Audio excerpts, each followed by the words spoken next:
Welcome back. आज हम इस वीडियो में class 10th chapter real numbers का फंडामेंटल थ्योरम ऑफ अरिथमेटिक। सबसे पहले हम आज के इस वीडियो में यह समझेंगे कि फंडामेंटल थ्योरम ऑफ अरिथमेटिक क्या होता है और फंडामेंटल थ्योरम ऑफ अरिथमेटिक का एप्लीकेशन क्या है। तो फंडामेंटल थ्योरम ऑफ अरिथमेटिक का हम स्टेटमेंट लिख सकते हैं कि every composite number can be expressed in the form of product of primes. लिखा हुआ है ना कि every composite number can be factorised as a product of primes and this factorisation is unique apart from the order in which the prime factors occur. Every composite number, अब हम सबसे पहले composite number और prime number समझेंगे।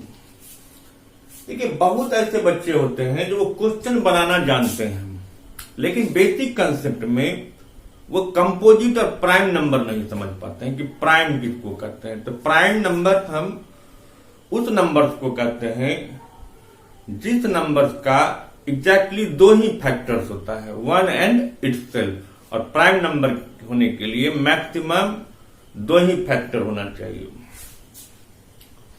अब composite number हम उस number को कहेंगे जिस नंबर का मिनिमम 3 फैक्टर होगा।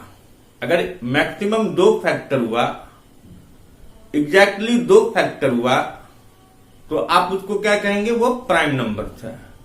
और अगर मिनिमम 3 फैक्टर बनता है तो वो प्राइम नहीं, वो कंपोजिट नंबर हो जाएगा। जैसे 2 और 1 की बात करेंगे तो 1 का सिर्फ और सिर्फ फैक्टर 1 ही है।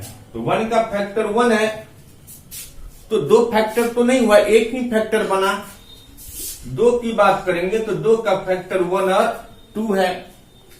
3 का फैक्टर 1 और 3 है। 4 का फैक्टर 1 4 है और 4 2 2 है, यानी 1 4 और 2 है। तो 4 के फैक्टर्स 1 है, 2 है और 4 है। ये 1 जो है इसका 1 ही फैक्टर है, इसलिए 1 नाइदर प्राइम है नॉर कंपोजिट नंबर है। 2 और 3 का देखिए एग्जैक्टली 2 फैक्टर्स हैं, इसीलिए 2 और 3 का प्राइम नंबर्स हैं।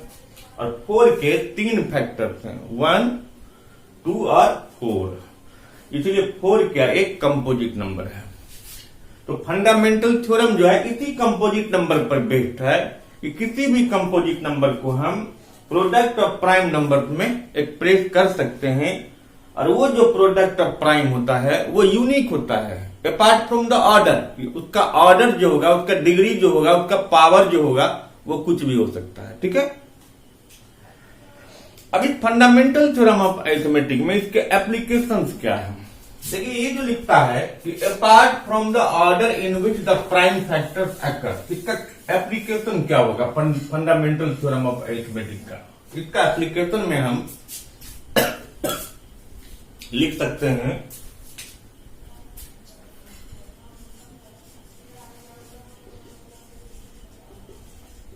जैसे क्वेश्चंस है कि 6 के पावर n, 4 के पावर n, 8 के पावर n, 12 के पावर n, कुछ भी नंबर दे देगा, कोई भी प्राइम यहां देखिए नहीं, ये कंपोजिट नंबर दे देगा जिसका पावर n देगा। ये जो n है, n डिनोट करते हैं हम नेचुरल नंबर को, काउंटिंग नंबर्स को। ये n कैपिटल N जो है ये नेचुरल नंबर होगा।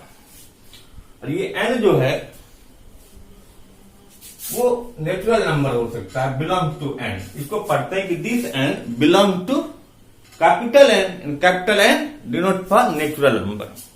अब देखिए कि अगर हम 6 की बात करते हैं तो 6 का अगर हम प्राइम फैक्टर्स लिखते हैं तो क्या होगा, 2 और 3।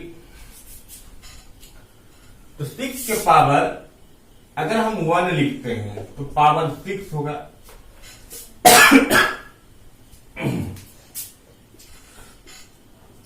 6 के पावर 2 लिखेंगे तो 36 होगा। तो 6 के पावर 1 लिखते हैं 6, तो 6 में 2 और 3 आएगा। और 6 के पावर अगर आप यहां 2 कर दिए, इस 36 में 2 का भी पावर क्या 2 हो जाएगा और 3 का भी पावर 2 हो जाएगा। इसको अगर आप मल्टीप्लाई करेंगे तो 36 होगा। तो आप देखिए कि ऑर्डर अगर हम इसी में 6 के पावर 3 करेंगे तो 216 होता है। और हमको किसी ने कहा कि 216 का प्राइम फैक्टर लिखो, तो हम 6 का प्राइम फैक्टर तो जानते हैं ना कि 2 और 3 होता है। तो अगर 6 का फैक्टर 2 और 3 होता है तो 216 में 2 के पावर कितने 3 हो जाएंगे और 3 के पावर भी 3 हो जाएंगे। तो इस तरह से ये होगा। तो आप देखते हैं कि 6 के पावर कुछ भी लेंगे, हम कोई भी नेचुरल नंबर लेंगे तो उसके लास्ट में 0 नहीं आता है। नेवर एंड्स विद डिजिट 0, मतलब उसके यूनिट प्लेस में 0 नहीं आता है। अब अगर मान लीजिए कि सपोज कीजिए कि 6 के पावर 4 250 होता, फॉर एग्जाम्पल लेट मान लिए हम। अगर 0 आया इसके लास्ट में तो दुनिया का कोई भी नंबर होगा, अगर उसके यूनिट प्लेस में 0 आएगा उसके फैक्टर क्या 5 तो जरूर होंगे। और अगर इसके फैक्टर 5 होंगे तो फिर 6 का भी फैक्टर क्या 5 होना चाहिए। लेकिन आप जानते हैं कि 6 के फैक्टर 5 नहीं होते हैं। जब 6 के फैक्टर 5 नहीं होते हैं तो 6 को कितना बार भी हम गुना करेंगे, जो भी नंबर बनेंगे उसके फैक्टर 5 नहीं होंगे। और जब किसी भी नंबर के फैक्टर 5 नहीं होंगे तो निश्चित है कि उसके प्लेस में 0, जो यूनिट प्लेस होगा वो 0 से एंड नहीं करता होगा, मतलब उसके यूनिट प्लेस में 0 नहीं होगा।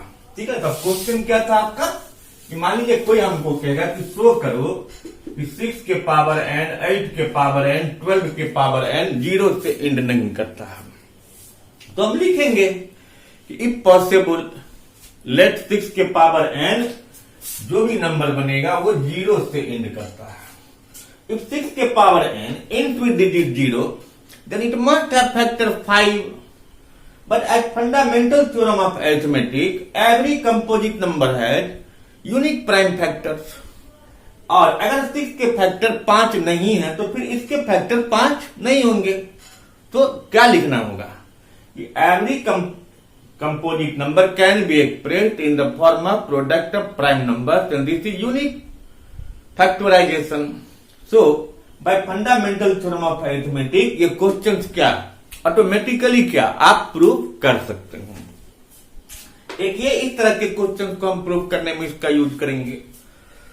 दूसरा फिर इसका एप्लीकेशन और क्या होता है कि हम इसके बेस पर किसी भी नंबर का 2 या 2 से ज्यादा नंबर्स का हम एचसीएफ और एलसीएम निकाल सकते हैं। तो अगर मान लीजिए हमको to find the HCF and LCM दे दिया, मान लीजिए फॉर एग्जांपल 10 और 20 है, कोई जरूरी नहीं कि हम 12 नंबर से समझे।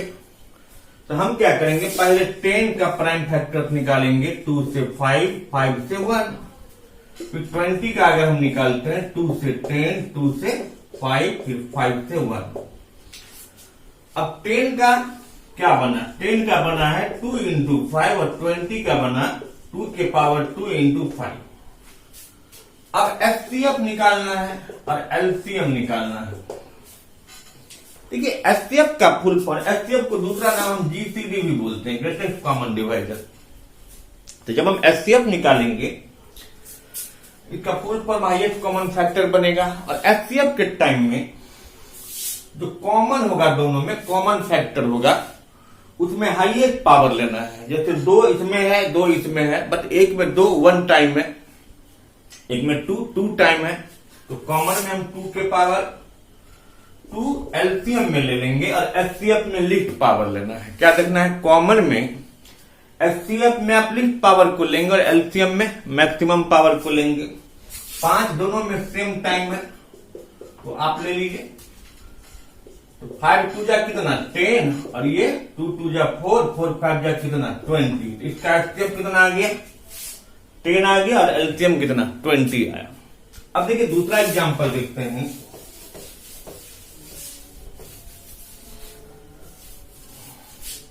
अब 24 और 36 का ले लेते हैं। तो 24 और 36 का अगर हम लेते हैं, 24 का क्या मिलेगा? 2 से 12, 2 से 6, 2 से 3, 3 से 1। 36 का 18, 2 से 9, 3 से 3, 3 से 1। अब देखिए 24 बराबर 2 के पावर 3 इंटू 3, 36 बराबर 2 के पावर 2 इंटू 3 के पावर 2। अब इसका एचसीएफ निकालना है, तो एचसीएफ में क्या लेंगे? 2 के पावर 2 है, 2 के पावर 3 है, तो 2 के पावर 2 इंटू 3। और एलसीएम में क्या लेंगे? 2 के पावर 3 इंटू 3 के पावर 2। तो 2 के पावर 2 4, 4 3 जा 12 आ गया। और ये 2 के पावर 3 8, और ये 3 के पावर 2 9, 8 9 जा 72 आ गया। ठीक है। अब एक चीज और यहां देखना है कि जब हम ये दो नंबर लिए थे, इस दोनों नंबर का जो एचसीएफ निकला और एलसीएम निकला, इसका एचसीएफ निकला हमको कितना? 12, और एलसीएम निकला 72। हम इसको गुना कर देते, इसको मल्टीप्लाई कर देते हैं। अगर हम इसको मल्टीप्लाई करते हैं तो 12 दूना 24 के 4 हाथ में 2, 12 7 84, 2 86, 800 कितना? 64 आएगा। अब 24 को 36 से गुना करके आप लिखते हैं, तो 24 को 36 से अगर गुना करके लिखते हैं तो कितना हो जाएगा? ये इसको भी अगर आप गुना करेंगे तो 864 आएगा। यहां पर ये ध्यान देने वाली बात है कि जब भी दो नंबर होगा, कोई भी दो नंबर, किसी भी दो नंबर का जो प्रोडक्ट होगा, कितना आया प्रोडक्ट? 864। और उस दोनों का एचसीएफ और एलसीएम जो आया, उसका प्रोडक्ट कितना आया? 864। मीन इसको ये कह सकते हैं हम कि प्रोडक्ट ऑफ टू नंबर जो होता है, प्रोडक्ट ऑफ टू नंबर बराबर उसका एचसीएफ इंटू क्या? LCM. Product of two number में एक first number into second number बराबर एचसीएफ इंटू एलसीएम। ठीक है। अब इसमें एक क्वेश्चन बनेगा, आपको बहुत इंपॉर्टेंट क्वेश्चन पूछता है, ये बहुत इंपॉर्टेंट है कि अगर मान लीजिए कोई दो नंबर दे देगा, उसका एचसीएफ दे देगा, कहेगा एलसीएम निकालो, तो निकाल सकते हैं कि एलसीएम इज इक्वल टू क्या? Product of two numbers by HCF. मान लीजिए इसी क्वेश्चन में दो नंबर दे देगा, उसका एचसीएफ दे देगा एलसीएम निकालना, तो भी हम निकाल सकते हैं। मतलब ये 1 2 3 4, इस 4 में से कोई भी 3 चीज दिया रहेगा, तब चौथा क्या है? इसको निकाल सकते हैं। क्लियर। और ये रिलेशन सिर्फ दो नंबर में एप्लीकेबल होता है, सेम चीज आप 3 नंबर में नहीं करेंगे। तीसरी बात, अगर कोई क्वेश्चन आप पूछ दिया आपको, मान लीजिए दूसरा क्वेश्चन बनता है कि अगर किसी दो नंबर का एलसीएम 15 हो और एचसीएफ 10 हो, क्या ये संभव है? देखिए आप यहां देखिए कि एचसीएफ और एलसीएम की जो बात कर रहा है, तो एलसीएम 15 है और एचसीएफ 10 है, तो हमको ये देखना है कि क्या एचसीएफ से एलसीएम में डिवाइड होता है कि 10 से 15 डिवाइड होता है? नहीं होता है। जब 10 से 15 डिवाइड नहीं होता है, इसका मतलब ऐसा कभी हो ही नहीं सकता, क्योंकि अगर हम जब भी दो नंबर का एचसीएफ और एलसीएम निकालेंगे तो एचसीएफ जो है एलसीएम का फैक्टर होना चाहिए, या एलसीएम जो होगा वो एचसीएफ का मल्टीपल्स होगा। तो यहाँ 10 15 का फैक्टर नहीं है, या 15 10 का मल्टीपल्स नहीं है, इसलिए किसी भी दो नंबर का एचसीएफ 10 और उसी का एलसीएम 15 नहीं हो सकता है। तो एचसीएफ और एलसीएम एक दूसरे का फैक्टर और मल्टीपल्स होना जरूरी है, अगर नहीं है तो नहीं होगा। क्लियर। तो इस तरह से हम इसको बना सकते हैं। तो देखिए इसमें और देगा आपको, इसमें कुछ लैंग्वेज प्रॉब्लम भी आता है। तो लैंग्वेज प्रॉब्लम में जैसे बहुत तरह के इसका एप्लीकेशंस में आता है कि कहीं भी आपको ग्रेटेस्ट नंबर कहेगा, कहीं लिस्ट नंबर कहेगा। तो ग्रेटेस्ट नंबर में जैसे एचसीएफ या जीसीडी अगर हम कहते हैं, तो ग्रेटेस्ट कॉमन डिवाइडर या हाईएस्ट कॉमन फैक्टर होगा। तो आप क्या करेंगे, अभी हम आपको ऐसे बताते हैं, फिर अगले में फिर, क्योंकि बहुत लंबा वीडियो लोग देखते नहीं है जनरली, ठीक है। इसीलिए हम एक ऐसे अभी समझते हैं, फिर नेक्स्ट वीडियो में हम कुछ एग्जाम्पल देख के आपको समझाएंगे कि जब जनरली किसी भी क्वेश्चन में जब ग्रेटेस्ट नंबर हो तो आप उस क्वेश्चन में एचसीएफ निकालेंगे। जब किसी क्वेश्चन में लीस्ट नंबर हो, स्मॉलेस्ट नंबर हो, तो आप उसमें क्या एलसीएम निकालिएगा, ठीक है। तो ये इस तरह से इस क्वेश्चन को हम बना सकते हैं। एक एग्जाम्पल के लिए दे लीजिए, जैसे कोई आदमी एक चक्कर जो है ना, और कुछ ऐसा होता है जो आपको अपना रीजनिंग बेस्ड काम करना पड़ेगा कि दो आदमी है, एक सर्कुलर पाथ का चक्कर लगाता, मान लीजिए यहां से ये चलना शुरू करता है। अब एक आदमी एक्स है, दूसरा वाई है। ये एक्स 12 मिनट में एक चक्कर लगाता है और वाई 18 मिनट में एक चक्कर लगाता है। सपोज कीजिए अब ए लगाना शुरू, दोनों ये एक्स और वाई ए से लगाना शुरू किया, तो फिर दोनों एक साथ कब पहुंचेगा? एक साथ कब पहुंचेगा फिर ए पर? ये 12 मिनट से पहले पहुंचेगा कि 18 मिनट के बाद पहुंचेगा? 18 मिनट के बाद पहुंचेगा। तो जहां पर ग्रेटेस्ट और लिस्ट नहीं लिखा हो, सीधा अगर कुछ कैलकुलेशन करना है, तो जहां बाद की बात होगी तो बाद में आप एलसीएम निकालेंगे, जहां पहले की बात होगी वहां हम क्या एचसीएफ निकालेंगे। तो इस बेसिस पर आप इसको बना सकते हैं, फंडामेंटल थ्योरम ऑफ अरिथमेटिक। और इसका स्टेटमेंट भी याद रखना है कि every composite number can be expressed as a product of primes and this factorisation is unique apart from the order in which the prime factors occurs. ये fundamental theorem of arithmetic का statement है।